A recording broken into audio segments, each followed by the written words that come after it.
Мы находимся на 16-м километре Покровского тракта на нашем объекте 7/9 из стандартного бруса на ленточном фундаменте с гаражом из СИП-панели 6/5.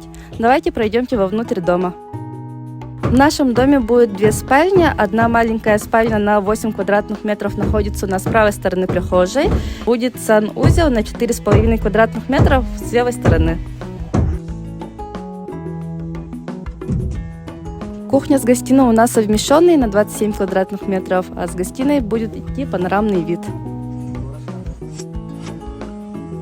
Вторая спальня у нас побольше на 12 квадратных метров, и также у нее отдельная гардеробная идет на 5 квадратных метров. А здесь у нас гараж из СИП-панель 6,5 на 5 метров. По пожеланию клиентов у нас высокие потолки на 3,5 метра.